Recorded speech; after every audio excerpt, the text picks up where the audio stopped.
Assalamualaikum warahmatullahi wabarakatuh. Alhamdulillahirabbil alamin wa bihi nasta'inu ala umurid dunya waddin. Wassalatu wassalamu ala asyrafil anbiya'i wal mursalin wa ala alihi wa sahbihi ajma'in. Amma ba'du. Rabbi shrah li sadri wa yassir li amri wahlul 'uqdatam min lisani yafqahu qawli. Perkenalkan, nama saya Arif Bagus Fauzan dengan NIM 2012-11003 dari kelas 5A Broadcast. Di sini saya akan mempresentasikan tentang peradaban Islam pertama di Jawa sebelum penyebaran dakwah Wali Songo, mata kuliah Islam dan Budaya Jawa, dengan dosen pengampu Bapak Dr. Muhammad Fahmi, MSI. Asal-usul Islam di Jawa sebelum dakwah Wali Songo. Pada abad ke-15, keberadaan agama Islam mulai kuat di Pulau Jawa. Kehadirannya sedikit demi sedikit menggerus eksistensi Hindu budaya yang telah hadir berabad-abad lamanya. Dianggap lebih mudah diikuti ketimbang ajaran-ajaran sebelumnya. Masyarakat pun berbondong-bondong mengikrarkan diri sebagai seorang muslim. Kemunculan Wali Songo juga turut menguatkan proses islamisasi kala itu. Para alim seorang berilmu dalam agama Islam itu menjadi ujung tombak dalam penyebaran ajaran Islam. Sunan Gresik, Sunan Bonang, hingga Sunan Gunung Jati membangun daerah penyebarannya masing-masing. Mereka menjadi salah satu pembuka jalan era kerajaan Islam di Pulau Jawa. Namun sebelum masa 9 wali, masyarakat di Pulau Jawa telah mengenal tokoh-tokoh penyebar Islam. Syekh Jumadil Kubro misalnya menjadi leluhur sebagian besar Wali Songo. Di antara ulama-ulama tersebut berikut 4 tokoh yang berhasil dirangkum. Yang pertama ada Syekh Datuk Kahfi, yang kedua Syekh Maulana Akbar, yang ketiga Syekh Jumadil Kubro, yang keempat Syekh Kuro. Yang pertama ada Syekh Datuk Kahfi. Syekh Datuk Kahfi nama lainnya Syekh Nurjati atau Syekh Idofi. Dikenal sebagai perintis penyebaran Islam di barat Pulau Jawa, khususnya wilayah Cirebon dan sekitarnya. Lahir di Semenanjung, Malaka sekitar abad ke-14. Syekh Datuk Kahfi merupakan putra seorang ulama besar Malaka, yakni Syekh Datuk Ahmad. Disebutkan di dalam beberapa naskah, salah satunya naskah Purwaka Caruban Nagari. Syekh Datuk Kahfi adalah keturunan Nabi Muhammad SAW dari jalur Zainal Abidin. Syekh Datuk Kahfi pernah menuntut ilmu di Makkah sekitar pertengahan abad ke-14. Dari Tanah Suci, dia pergi ke Baghdad, Irak, di wilayah kekuasaan Persia itu. Syekh Datuk Kahfi memperdalam keilmuannya. Banyak pemikir-pemikir muslim Persia yang turut mempengaruhi jalan dakwah Syekh Datuk Kahfi ketika berada di Jawa. Di Baghdad ini juga Syekh Datuk Kahfi menikah dengan Syarifah Halimah, adik penguasa Baghdad Syarifah Sulaiman. Keduanya dikaruniai 4 orang anak yang kelak mengikuti jejak ayahnya di Cirebon. Syekh Datuk Kahfi lalu diutus oleh Raja Baghdad menyiarkan Islam ke wilayah Nusantara yang ketika itu menjalin hubungan dagang dengan Persia. Setelah melalui perjalanan yang panjang, Syekh Datuk Kahfi akhirnya sampai di Nusantara, tepatnya Pulau Jawa. Menurut sejarawan Ukas Tesajaransmita, dalam arkeologi Islam Nusantara, Syekh Datuk Kahfi dan rombongannya tiba di pelabuhan Muara Jati, Cirebon pada 1420. Dia diketahui membawa serta 20 laki-laki dan 2 perempuan dalam perjalanan dakwahnya ini. Syekh Datuk Kahfi lalu langsung diterima baik oleh juru labuhan Ki Gedeng Jumajanti. Sumber lain menyebut Ki Gedeng Tapa. Dia diberi tempat bermukim di Giri Amparan Jati. Mereka diterima dengan baik, diberikan tempat, dan dimuliakan oleh Ki Gedeng Jumanjanti. Tulis di Amparan Jati, Syekh Datuk Kahfi giat berdakwah. Dia mengenalkan tentang agama Islam di sekitar masyarakat yang masih menganut ajaran Hindu-Buddha. Banyak orang dari berbagai daerah yang kemudian berdatangan untuk belajar tentang Islam. Namun jalan dakwahnya ini tidak selalu mulus. Syekh Datuk Kahfi banyak mendapat tantangan, terutama dari kerajaan Galuh sebagai penguasa Cirebon kala itu. Syekh Datuk Kahfi diketahui menjadi guru bagi putra-putri Raja Sunda Prabu Siliwangi, yakni Raden Walsungsang dan Nyai Rara Santang. Keduanya memilih memeluk Islam setelah memperdalam tentang ajaran tersebut di bawah asuhan Syekh Datuk Kahfi.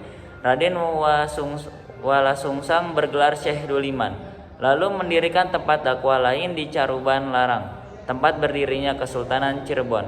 Walasungsang membantu Syekh Datuk Kahfi dalam penyebaran Islam di Jawa Barat dan wilayah lainnya.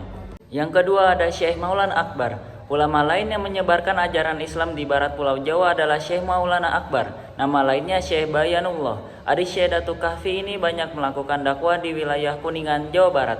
Tercatat di dalam naskah Pangeran Wangsakerta, Syekh Maulana Akbar adalah putra dari Syekh Datuk Ahmad dan cucu Syekh Datuk Isa. Keduanya dikenal sebagai ulama besar Malaka.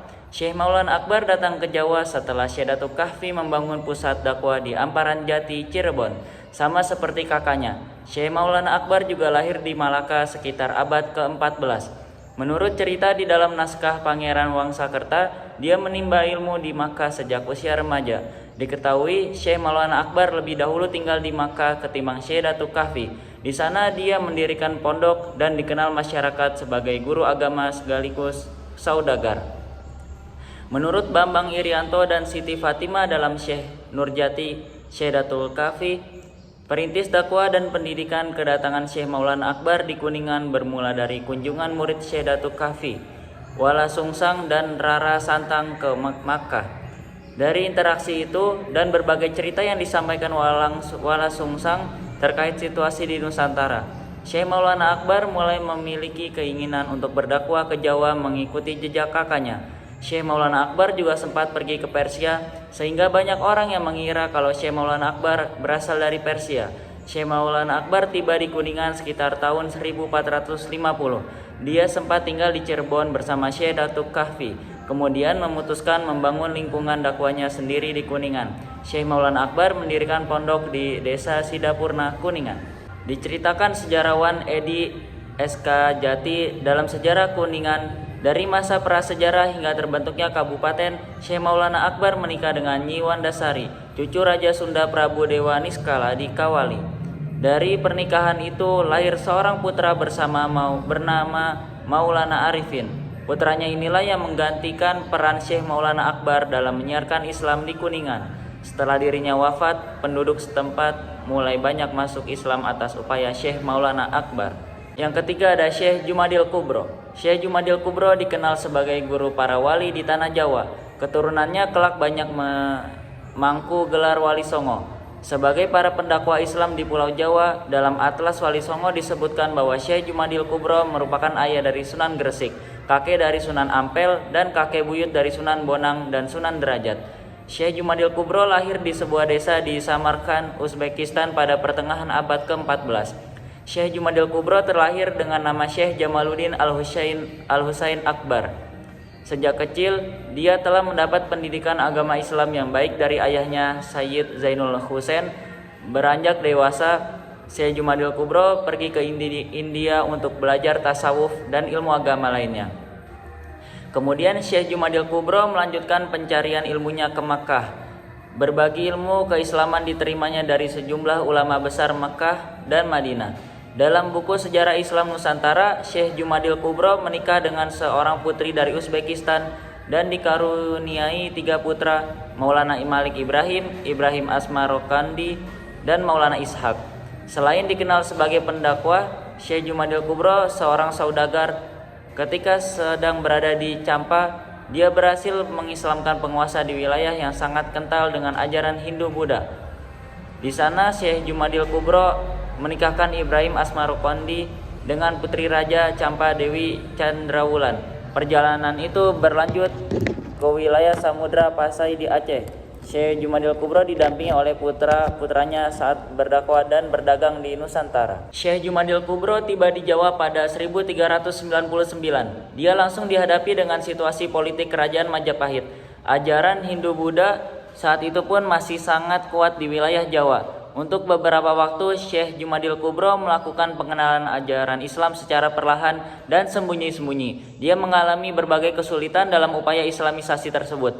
Mengingat pengaruh Majapahit, kegiatan dakwah secara terang-terangan tidak memungkinkan beliau lakukan, karena hal-hal tersebut akan mengundang kemurkaan kerajaan. Meski begitu, banyak orang termasuk kalangan bangsawan yang akhirnya memilih memeluk Islam dan menjadi murid Syekh Jumadil Kubro. Perlahan upaya Islami di sekitar kekuasaan Majapahit semakin kuat. Banyak masyarakat yang meninggalkan ajaran Hindu-Buddha, sehingga pengikut Syekh Jumadil Kubro semakin besar. Pada masa ini juga mulai bermunculan ulama-ulama lain yang melakukan dakwah ke seluruh penjuru Jawa. Yang keempat, Syekh Kuro. Ulama lain yang memberi pengaruh besar kepada penyebaran Islam di Pulau Jawa adalah Syekh Kuro. Nama lainnya Syekh Mursyahadatillah atau Syekh Hasanuddin. Syekh Kuro berasal dari Campa, putra seorang ulama besar nama Syekh Yusuf Siddiq. Dia mendapat pengetahuan Islam dari ulama-ulama besar Mekah. Peneliti Atja dalam Tejarita Purwaka Jaruban Nagari menyebut jika Syekh Kuro pergi ke Nusantara dalam perjalanan dakwahnya, dia ikut di dalam rombongan orang-orang Cina yang datang ke Campa. Syekh Kuro sempat mengajar keislaman di Kesultanan Malaka pada permukaan abad ke-15. Dari sanalah dia melanjutkan dakwahnya ke Pulau Jawa. Menurut Uka Sajarah Sasmita, daerah pertama yang disinggahi Syekh Kuro adalah Pelabuhan Cirebon di wilayah Kerajaan Galuh Sunda. Kedatangannya pada 1418 itu disambut Syekh Bandar Muara Jati Ki Gedeng Tapa. Di sana Syekh Kuro melanjutkan syiar agamanya. Banyak masyarakat di sekitar pelabuhan yang akhirnya memeluk Islam setelah menerima ajaran Syekh Kuro, termasuk Ki Gedeng Tapa sendiri. Syekh Kuro tidak lama tinggal di Cirebon. Halangan dari para penguasa membuat dia terpaksa pergi dan melanjutkan dakwahnya di Karawang. Di tempat baru ini, Syekh Kuro membangun sebuah pondok sebagai tempat dakwah dan penyiaran agama Islam. Diketahui Syekh Kuro memiliki suara yang merdu ketika membaca Al-Quran. Hal itu menjadi daya tarik yang membuat banyak orang tertarik mempelajarinya. Melalui penelitian Ading Kusdiana dalam sejarah pesantren, jejak penyebaran, dan jaringannya di wilayah Priangan, diketahui bahwa Ki Gedeng Tapa menyuruh putrinya Nyai Subang Larang pergi ke Karawang guna menuntut ilmu agama di bawah asuhan Syekh Kuro. Disinilah Nyai Subang Larang memeluk Islam dan mulai mengajarkan pengetahuan Islam kepada anak-anaknya, Raden Walasungsang dan Nyai Lara Santang. Keduanya kemudian menjadi murid Syekh Datuk Kahfi. Ada beberapa indikasi bahwa penyebaran Islam dan kegiatan pendidikan pesantren masuk ke wilayah Priangan dan Cirebon dan dari Karawang.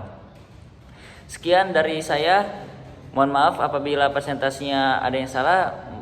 Wassalamualaikum warahmatullahi wabarakatuh.